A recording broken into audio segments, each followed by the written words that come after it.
The rescue team landed at Shackleton Base on September 3rd, 6 months after the last supply plane had left. Standard winter lockdown procedure. No contact, no evacuation, no exceptions. Dr. Elena Vasquez had volunteered for the solo posting herself. They expected to find her thin, pale, and desperate for human company.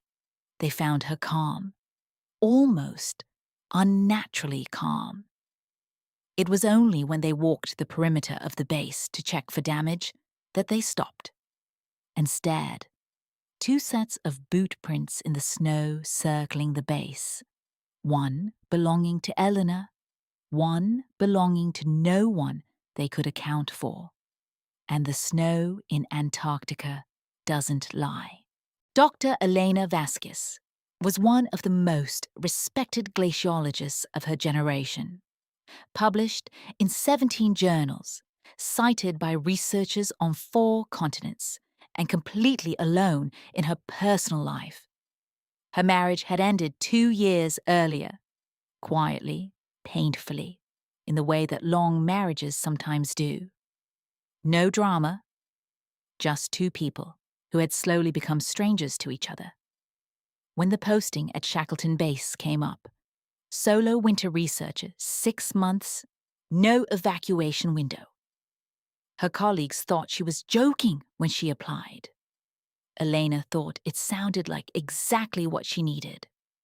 Shackleton Base was a cluster of prefabricated modules bolted together on the East Antarctic Plateau. 4 research labs, a kitchen, sleeping quarters, and a communications room. Designed for a crew of 8, she would be running it alone. The last supply plane landed on March 1st. The crew unloaded 6 months of supplies, ran final equipment checks, and climbed back aboard. The pilot, a weathered New Zealander named Gareth, who had made this run 40 times, paused at the door and looked back at Elena standing alone on the ice. "You sure about this?" he said. Elena smiled. "Go," she said. The plane disappeared into the white sky. The silence that followed was the loudest thing she had ever heard. The first month was manageable. Elena had prepared thoroughly. A strict daily routine, research schedules, exercise protocols, a reading list of 40 books. She measured ice cores, recorded atmospheric data, maintained the equipment, and ate at the same time every day. Structure was survival in Antarctica. She knew that. April brought the darkness. At this latitude, winter meant no sun at all. Not a grey twilight. Not a brief appearance on the horizon. Nothing. 24 hours of complete darkness every single day for 4 months. The base lights ran on generator power, and Elena kept them burning constantly. But there was a psychological weight to knowing that outside those walls, the world had simply switched off. By the end of April, the heating system in Lab 3 had failed. Elena fixed it herself, using the maintenance manual and 3 hours of frozen fingers. By the end of May, the satellite communications array had developed a fault. Not enough to lose contact completely, but enough to reduce her daily check-in window from 30 minutes to 4.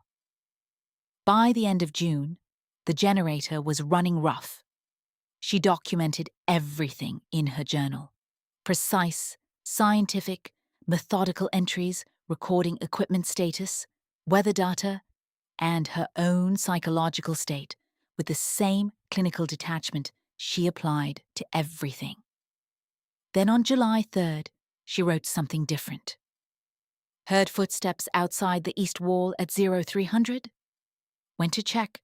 Nothing there. Wind probably? Note to self. Check east wall insulation tomorrow. The footsteps came back. Not every night. That would have been easier to dismiss. Every few days, always between 2 and 4 a.m., always on the east wall. Sometimes she heard tapping too, a slow, rhythmic knock that was completely unlike the random banging of wind against the structure. Elena approached it the way she approached everything, scientifically. She set up the external camera on the east wall and reviewed the footage every morning. The camera showed nothing. She checked for animals. In this part of Antarctica, there were none. She checked the insulation for loose panels that could move in wind.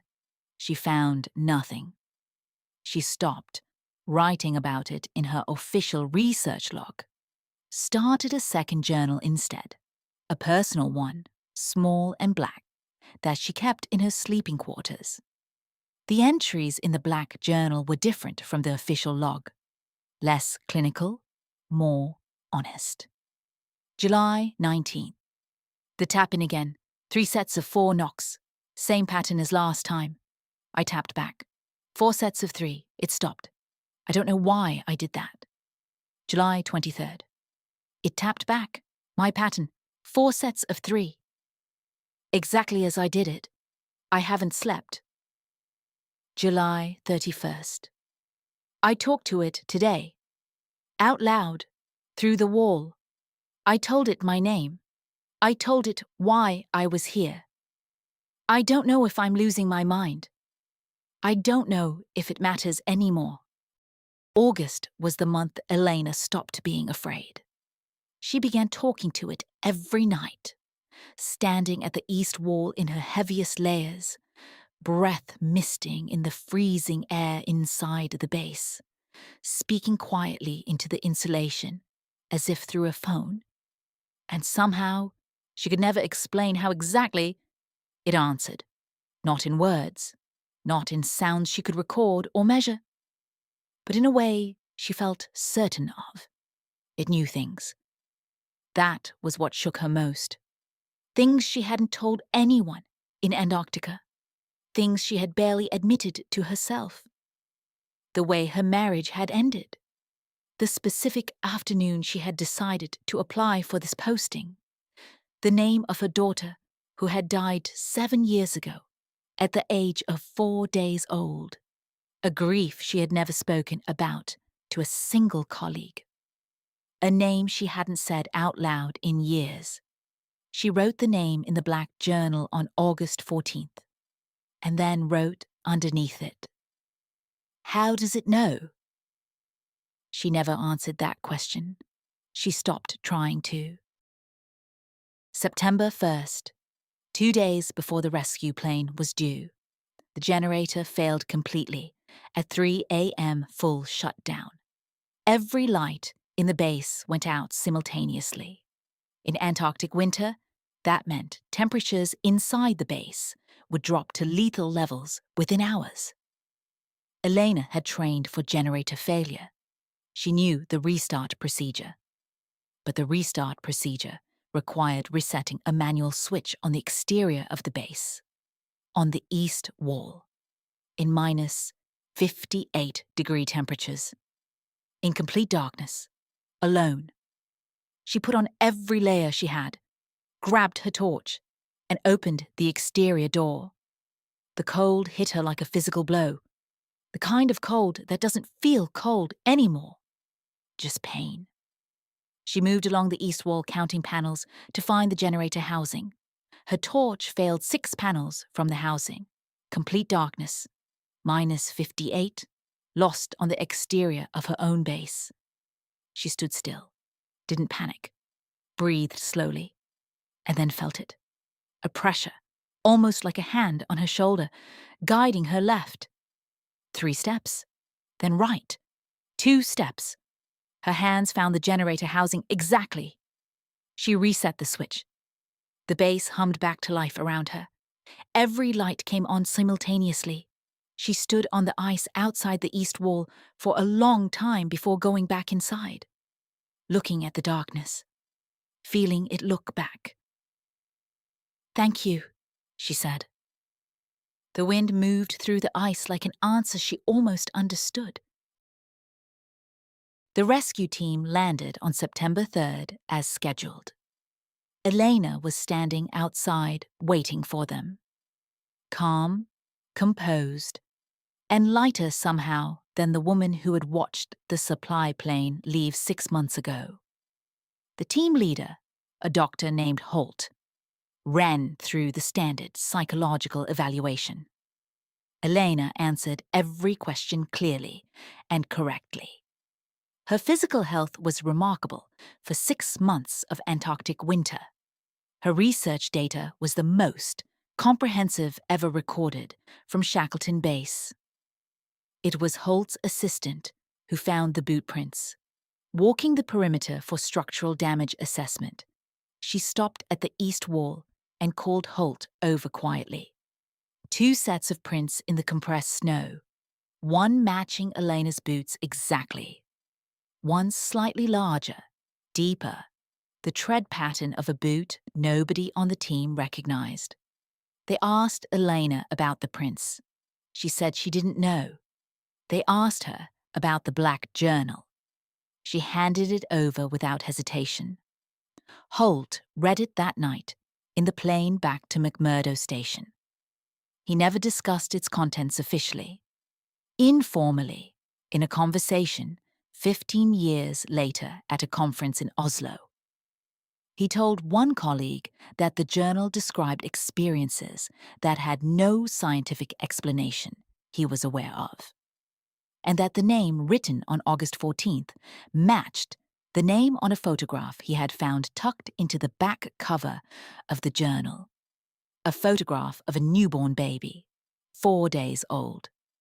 Elena Vasquez returned to Antarctica 3 more times. She always requested Shackleton Base. She always requested the solo winter posting. And every year, without fail, the maintenance team noted the same thing when they arrived in spring. 2 sets of boot prints in the snow around the east wall. One belonging to Elena, one belonging to nobody. 6 months of darkness. Minus 58 degrees. A generator that failed 2 days before rescue. Elena Vasquez survived one of the most isolated postings on Earth. The science says she was alone. The snow says something different. Some questions don't have answers. Some answers are worse than the questions. If you want more stories like this, subscribe. A new one every single day. And watch this next. Leave the lights on.